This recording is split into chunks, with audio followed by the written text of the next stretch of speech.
Welcome to CSI Training.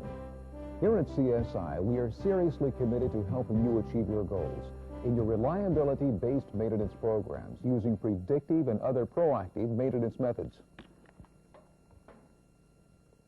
Whether you've just been assigned to the vibration monitoring team or been a valuable player for many years, we're sure you will benefit from the tips and concepts presented in this program entitled Data Collection Techniques to enhance your abilities to obtain the most valuable data for trending and diagnosing machinery conditions. Some questions often asked are, why do we need to collect data so often? And why can't we just collect data when there appears to be a problem? These are the first questions we will answer. Other questions include, which is the best sensor to use? And where are the best data points on pumps, motors, gearboxes, belt-driven equipment, and pillow block bearings? All of these questions and more will be answered. The previous program, Introduction to Vibration Analysis, showed how the spectral and waveform data we acquire is a representation of energy actually occurring within the machine. This program builds on the previous program and shows how to get the best data that is an accurate representation of the energy actually occurring in the machine. By applying the information presented in this program, you will be able to acquire the best possible data that will aid in the machinery analysis.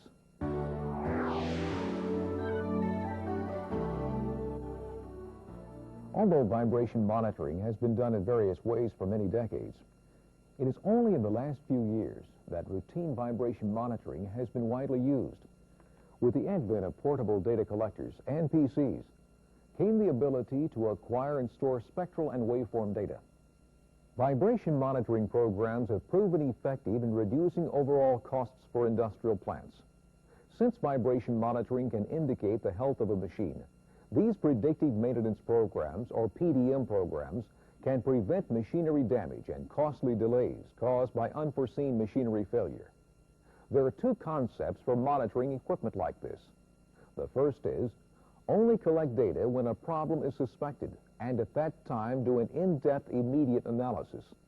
The second concept is, monitor the machine on a periodic basis and trim the data for any change that would indicate a developing problem.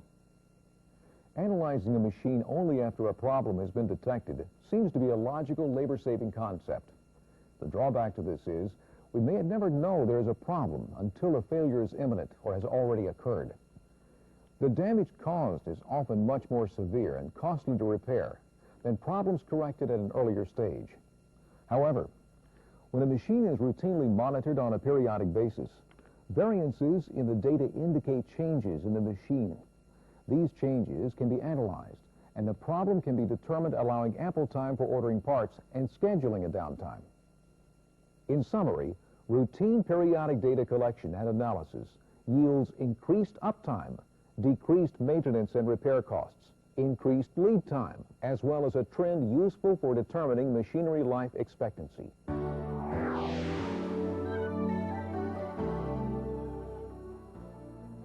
To maximize the benefit of collecting this data, especially trending, certain conditions must be met. The data must be collected at the same locations, in the same way, using the same sensor type and the same sensor mounting. The general rule of thumb is, acquire 2 radial readings per bearing location and at least 1 axial per shaft. The radial readings should typically be the horizontal direction and the vertical direction. These radial readings will give the analyst an idea of how the machine is moving up and down as well as side to side. For horizontal machinery such as this, where the mounting is at the bottom, we typically would expect less movement up and down because it is limited by the mounting. The analyst compares these vertical readings to the horizontal readings to check for problems, such as a soft foot condition or loose mounts. An axial reading is one which is the same direction as the shaft or axis. In this motor, the axial measurement could be made at either end. We use the axial measurement to indicate how much the shaft is moving from end to end. Theoretically, the readings at one end should be the same as the other, since the same shaft extends the length of the motor. Actually, the readings will vary some from end to end, due to possible differences in mounting positions and the physical design of the machine. So in order to get the most useful data for trending and routine analysis for each machinery component, collect a horizontal and vertical reading at each bearing location and at least one axial reading per shaft.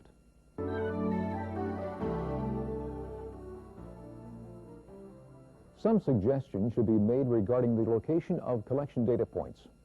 A previous section identified the need for horizontal and vertical measurement at each bearing location, as well as at least one axial measurement per shaft.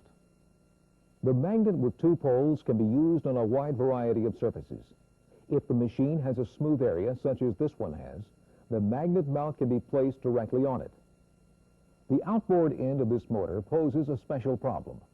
The only smooth area is on this fan cover. Using its surface for mounting does not give an accurate picture of the motor vibration, but simply the energy of the cover, which may be transmitting only a very small portion of the actual machine vibration through it. With the cover removed, we can get a better idea of what we are trying to achieve. This is the fan, and the bearing we need to monitor is further inboard, here. The best reading could be achieved by removing the fan cover and placing the sensor on the casting near the bearing. Obviously, this is not an option, since the cover must be in place while the data is acquired. The alternative is to collect data through this area of the motor. With these cooling fins spaced closely together, it becomes necessary to place the magnet mount on the fins. It could be placed across the fins or in line with them if the magnet's two poles will line up. For routine data collection, remember that we may not be able to take the time to get the best location, but that the data should be repeatable. This makes trending a valuable asset to the analyst. Although the horizontal measurement could be made on either side and provide good information, it is best to maintain the same horizontal measurement orientation from one routine survey to the next. The analysis equipment is so precise that even minute differences from one side to the other can significantly alter the data. The best place for an axial measurement is near the shaft center and on the bearing in the load zone. The load zone is the radial direction the most force is applied during normal operation. In horizontal machines, this is usually in a clock face position of 4 to 5 o'clock or 7 to 8 o'clock, depending on the direction of rotation. The axial measurement on this motor could be made at any of several places. The simplest place is on the end bell at the recommended clock face position, but the same restrictions apply for this axial measurement as for the radial measurements. Don't make measurements on the end bell, as it will only be an accurate indication of the bell's movement, not the machine's movement. If no better place is available, the axial reading could be made on a through bolt that fastens the end bell to a solid part of the motor. Be sure the bolt is tight. Long bolts may have resonant frequencies that substantially reduce the linear response range of the sensor. Another usable location is the lift hook. If the lift hook is simply a loop, be sure to make the measurement at the base of the hook. If the lift hook is an integral part of the housing and of substantial size, it could be used and still obtain reliable data. Be sure the sensor is pointed in the true axial direction. The motor foot provides another location for the axial reading. If it is used for the axial measurement, the analyst needs to keep this in mind when analyzing the data. Because the foot is firmly fastened, any axial movement will be minimal. An axial reading on the lift hook would have more freedom to move and thus would have much higher levels of energy. When comparing amplitudes for radial versus axial readings, keep this in mind. Never use the electrical junction box for an axial measurement, even when it is a heavy casting of the motor housing. Data taken here will have higher levels of electrically related frequencies that may indicate motor problems that don't really exist. On the pump, the horizontal measurements should be made on this flange because the bearing is mounted directly in line here. Be sure the sensor does not cross the joint, which may cause it to rock and generate erroneous frequencies. The center section of these pumps is hollow, and measurements should not be made here, as the signals will not be accurate.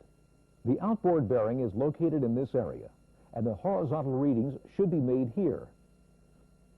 Axial measurements could be made at either end of the pump, but the impeller end tends to show energy due to flow, which can mask other problems. The same criteria apply to vertical mounted pumps and motors. 2 radial readings at each bearing location and at least 1 axial reading per shaft. The radial readings should still be 90 degrees apart, but should be called X and Y direction.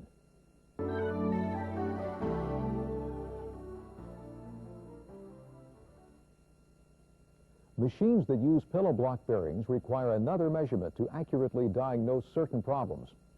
There should still be 2 radial measurements per bearing, but an additional axial measurement should be made on each bearing. Since the pillow blocks are independently mounted, it is common for them to be cocked on the shaft.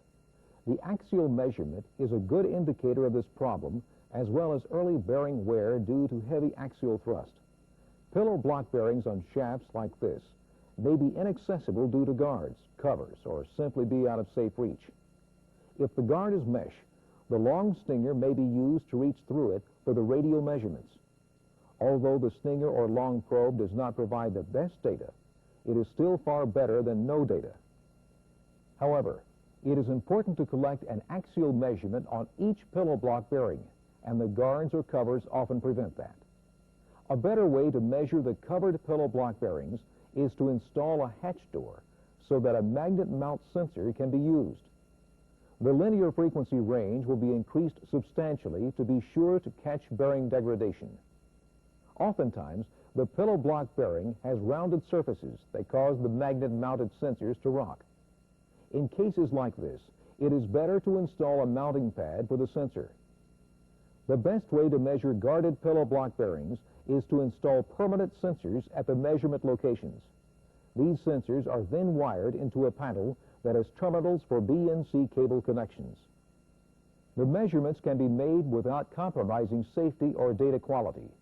Remember that in most instances, the analyzer will be providing power to these sensors and that the sensor receives an electrical shock and requires a 3 to 5 second settling time.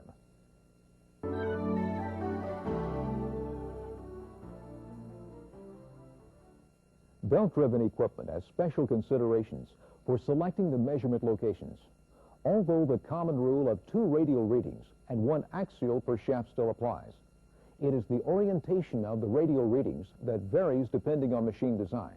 When the center lines of the motor and driven equipment are in the same horizontal plane, there is no change in the measurement locations. When the shaft center lines are not in the same horizontal plane, 1 radial measurement should be made in line with the centers of both shafts, and the other should be 90 degrees to it.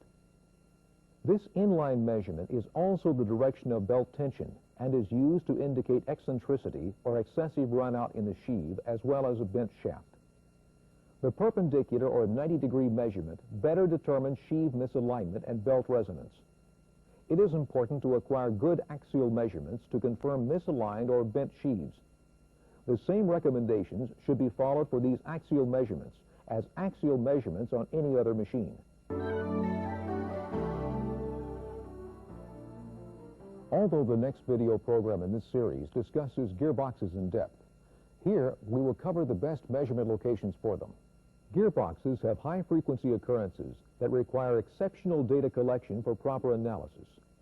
Routine surveys for single reduction parallel shaft gearboxes require a minimum of 1 radial and 1 axial measurement at each bearing location. Use 2 radial measurements when troubleshooting problems in a gearbox. The extremely high frequencies associated with gearboxes may necessitate 2 measurements being made for each sensor location. 1 measurement would be low frequency, high resolution for detection of balance, looseness, misalignment, and bearing problems. The other reading would be very high frequency to 3 or more times the gear mesh frequency with high resolution for determining gear condition. The direction of radial measurements should be in the line of force of the gears through the center line of the shafts. As in other measurements, we need to be as close as possible to the source of the energy with a solid transmission path through a web or internal frame to the measurement location and as close as possible to the bearings actually supporting the gears. For multiple reduction and angle gearboxes, 2 radial measurements should be made at each bearing location as well as the axial measurement. This second radial measurement should be perpendicular to the first measurement.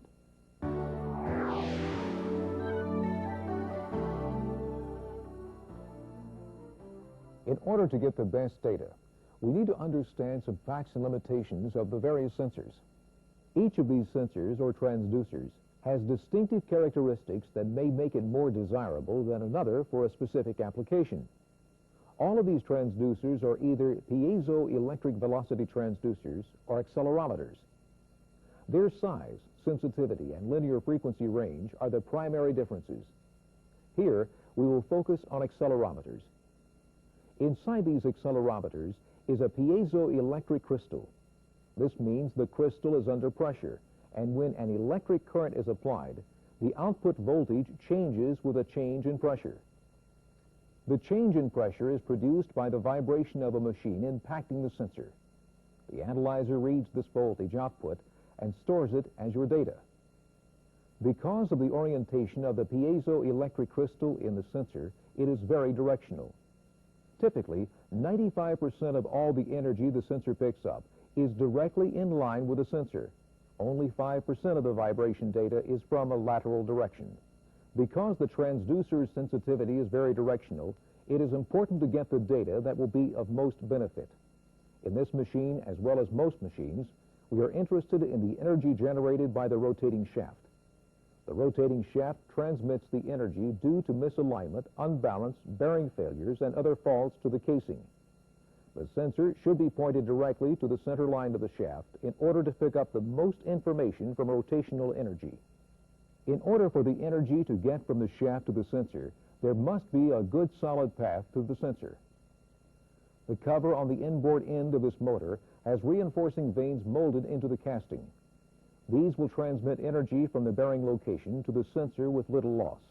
However, the places without the reinforcing vanes are voids, and the energy is not transmitted as well to these locations.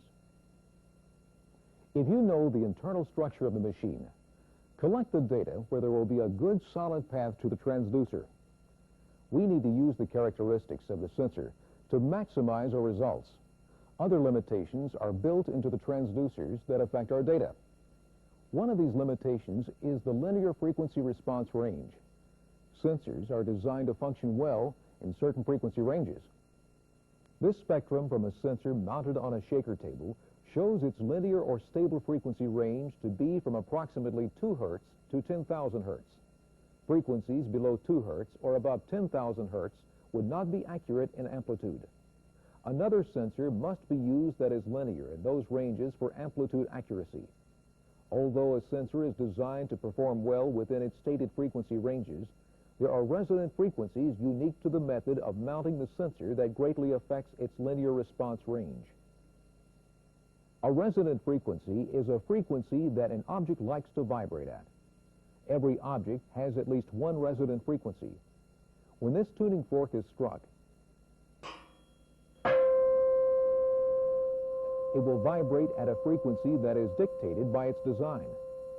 3 design factors affect the resonant frequency of this tuning fork or any object. These factors are stiffness, mass, and damping. Increasing stiffness raises the resonant frequency. On the other hand, the frequency can be lowered by increasing mass. Finally, adding damping reduces the amplitude with little frequency change. The effect of resonance on your data is vibration frequencies that occur in the resonant frequency range of the transducer will be amplified by as much as 20 times. Therefore, it is important to know the limitations of the selected transducer and the manner in which it is mounted. This long stinger or probe is useful for reaching hard-to-get places and for reaching through a mesh guard to a bearing. However, this probe should not be used for general points because of the amplitude inaccuracies beyond its resonant frequency, which is approximately 300 Hertz. Since many problems you want to detect occur outside this frequency range, it is not the ideal tool to be used with a sensor. This 2-inch stinger is also a very handy tool and may be part of the standard accessory kit with your analyzer. It is handy because it allows places to be reached that could not be accessed with a magnet or other mount. The linear range of the sensor with this 2-inch probe is approximately 500 Hertz. This would be suitable for many machines that have shaft turning speeds ranging from 1,000 RPM to 1,800 RPM. This magnet has a powerful grip and 2 bevel bars or poles that will fit well on most flat or rounded surfaces. Using this magnet increases the linear frequencies of the same accelerometer to 1100 hertz.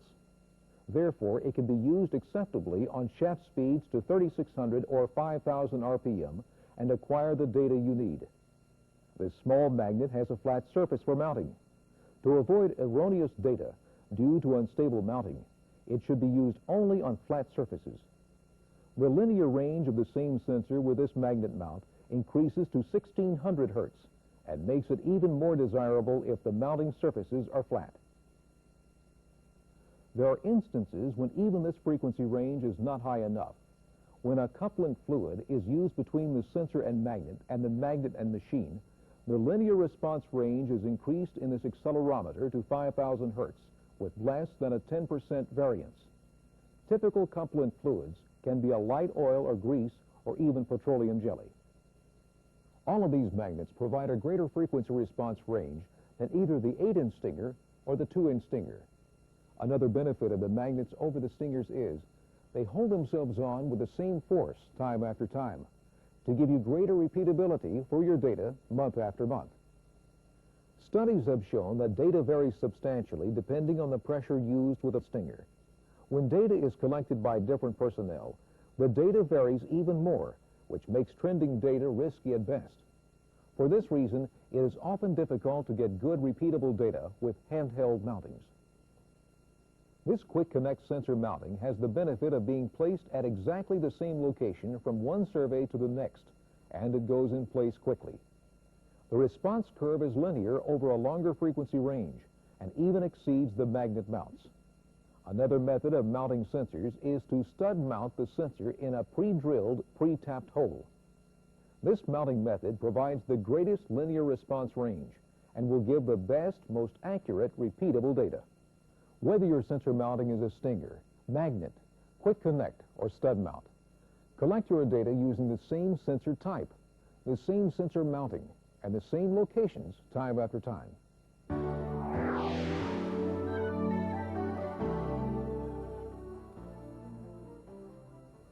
When the locations have been selected for the data collection points, they should be marked to ensure repeatability of data. One common way to mark a machine for use with the CSI Model 908 or the 906 two-pole magnets is to use a paint marker to draw a target. A single line around the perimeter of the magnet location is usually adequate. It's not necessary to paint the target area solid. An outline is good enough. A fully painted target simply adds more damping between the sensor and the source of the vibration and reduces the amount of energy that reaches the sensor. You will find that after several uses, the paint begins to chip off due to the impact of the magnet as it is applied and removed. Another common method of marking the points is to glue on steel pads of the approximate size of the magnet footprint. When using the sensor with a smaller round magnet, such as this CSI Model 905A rare earth magnet, other considerations must be made. The contact surface of this magnet is approximately 3/4 inch in diameter and is flat. It should be used on flat surfaces only to avoid rocking motions that will make the data erroneous. To accommodate the flat finish of the magnet, a 3/4 inch diameter disc could be mounted to the machine surface with adhesive. When selecting an adhesive, there are considerations that must be made. The first is durability. It should hold to most surfaces well without losing its grip over time. It should be resistant to oils, temperature changes, and process chemicals. The second consideration is transmissibility. Does the adhesive transmit the energy through it to the sensor, or is some energy absorbed or damped out? Too much damping will cause high frequencies to be unnoticed. Since most severe problems show up in the high frequencies, damped signals could have a detrimental effect on your vibration monitoring program. CSI has done extensive research on adhesives and has included a good adhesive in the CSI Model 912 AccuTrend mounting pad kit. The kit includes 500 discs or mounting pads, adhesive, paint markers, and special accelerometers and magnets. The discs are machined of 410 stainless steel, which has magnetic qualities and are engineered especially for use in industrial vibration monitoring programs. Because the linear frequency response range is greater for quick connect mounting than magnetic mounting, there may be equipment that warrants the extra time to mount these pads and use the quick connect fitting. The pad can be stud mounted using a 1/4 inch by 28 threaded stud, or it can be glued in place. After the quick connect pads are installed, the data collection is simple and produces a good high-frequency response range suitable for capturing gear mesh and other high frequencies within the transducer frequency range. A common method for marking machinery when a stinger is to be used is to paint a 0 at the measurement point location. By leaving the center of the circle open, there will not be a signal loss due to the damping effects of another layer of paint.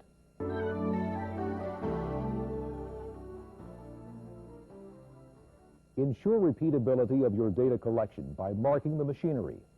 Whether you use a stinger or magnet mounting, mark the machinery with either paint or mounting pads suitable for your sensor mounting. When using the mounting pads, be sure the adhesive does not damp the signal. Routinely measure these same locations to enhance your trending capabilities.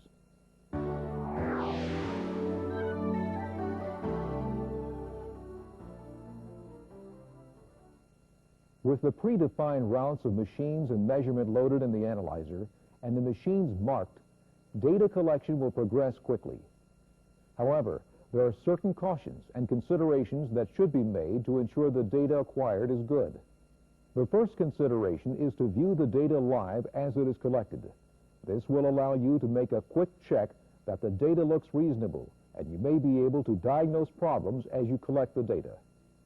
Some data collectors or analyzers, such as the CSI Model 2115, allow you to select whether to display the waveform, the spectrum, toggle between waveform and spectrum from sample to sample, or to display both the spectrum and waveform on a split screen.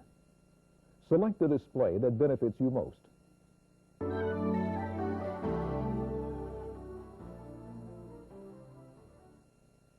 The next consideration is the settling time of a sensor. When a sensor, especially a magnet-mounted one, is placed on a machine, it tends to smack the machine and shock the sensor. Let's look at this as the next point is taken. Many G's are imparted into the sensor as it is placed on the machine. This causes extreme amplitudes and will take 3 to 5 seconds for the levels to settle down. If this energy is included in the spectral averages for the measurement point, the data will be corrupted and of no value to the analyst. The same consideration needs to be made when powering a permanently installed sensor from the panel. Each time a powered cable is connected to the sensor, the voltage shocks the sensor in much the same way and requires the same settling time. Be sure to allow 3 to 5 seconds settling time after placing the sensor on the machine or connecting a powered cable to a permanently installed sensor.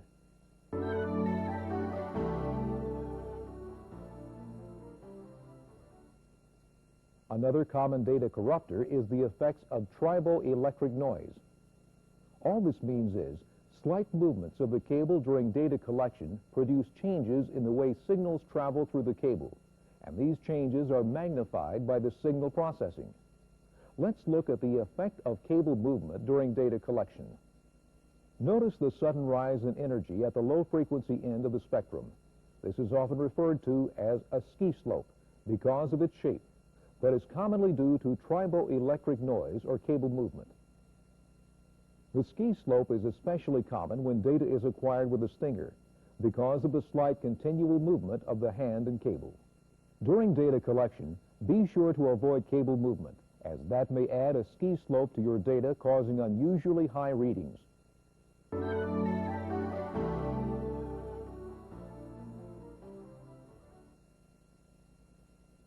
Loose connections between the analyzer and the sensor will cause either erroneous data or no data to be collected.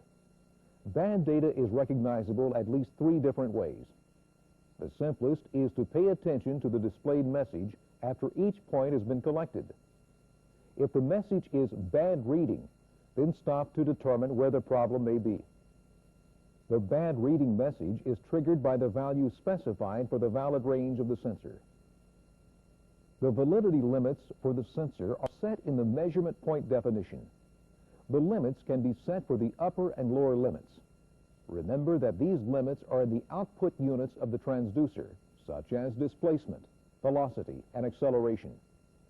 It is best to set the lower limit above the value recorded by the analyzer when no cable is attached, but below any levels expected for the measurement point.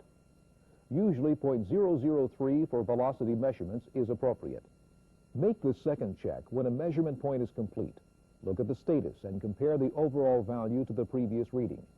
The overall value for the previous reading is also displayed on the screen. If there is much disparity between the two overall values and you are confident no work has been done on the machine, then make the third check by viewing the spectral and waveform data, again looking for disparities. If any hardware connections are loose or the cable is bad, the signal may be intermittent, causing discontinuities in the waveform data. This waveform is typical of data that has gaps or discontinuities due to an intermittent signal. To increase the effectiveness of your data collection, follow these helpful hints. First, view the data in live display as it is collected. Secondly, be sure to allow settling time for the sensor after placing it on the measurement point. Third, avoid triboelectric noise by keeping the cable still. This will help avoid the ski slope on data due to cable movement. Last, check for loose connections or bad cabling by comparing the present reading with the previous one, checking for the bad reading message, and checking discontinuities in the waveform.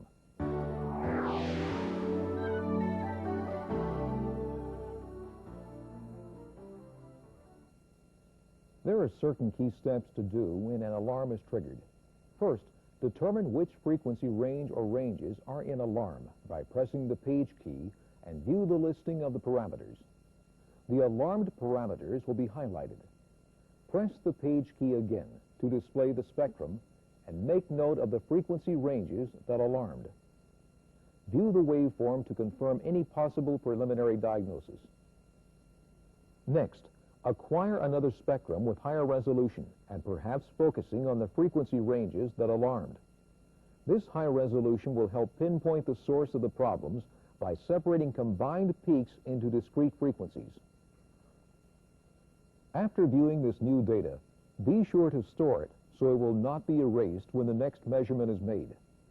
This new data may be the key to a correct diagnosis. It may be helpful to set the analyzer in the monitor mode to continuously update the display and check other places on the machine to compare and narrow the problem to a specific area. Use this monitoring mode to measure places on the machine that are not routine point locations. If a problem area is detected, acquire a spectrum and store it, making note of any location or peculiarities. The third step is to visually inspect the machine, checking for obvious problems such as leaking lubricants, leaking seals, broken or loose mounting bolts, shims slipped out from the feet, and broken or loose components. If gauges are available, are they in the normal range? Be sure to record any observations to help eliminate questions when analyzing the data in the office. Some analyzers have the ability to store notes, and they will be transferred to the computer along with the spectral and waveform data.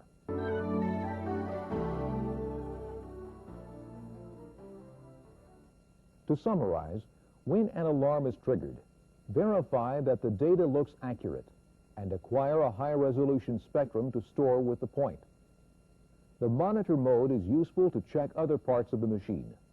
Be sure to visually inspect the machine for obvious or potential problems and record notes of findings or preliminary diagnosis.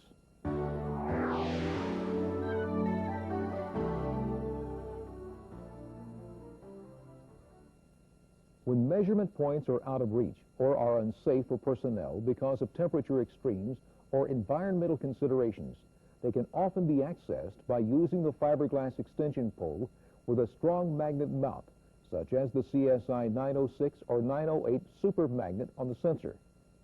Using the steel mounting pad as a target helps ensure a firm mounting and good data. The swivel head of the extension pole adjusts for nearly any angle. Sensor grips are available for most common size sensors. All the measurement points that require the extension pole could be placed in one route to avoid the loss of time for changing the sensor and cabling.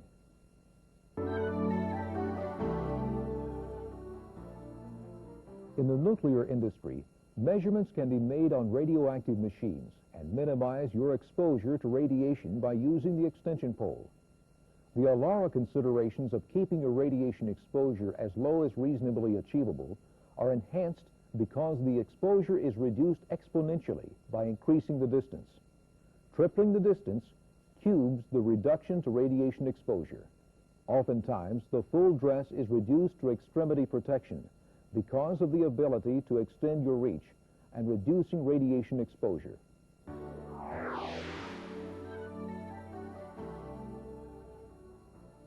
As we have seen, there is much more to data collection than just placing a sensor on a machine and expecting a complete and comprehensive diagnosis.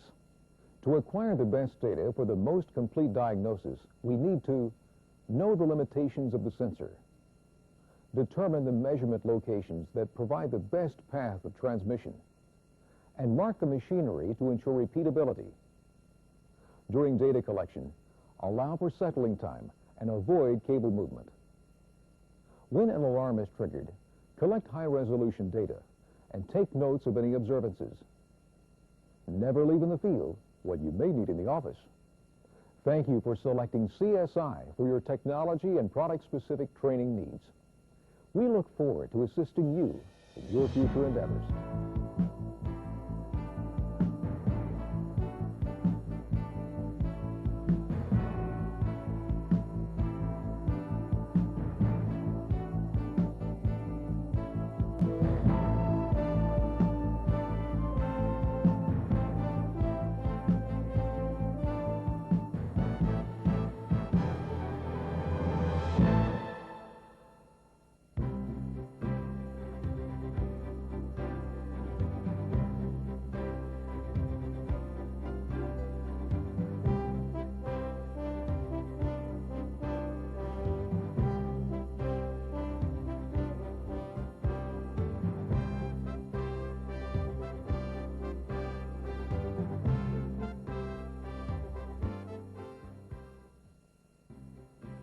For information on these or other CSI training videos, books, manuals, posters, or classes, call area code 615-675-2400, extension 237.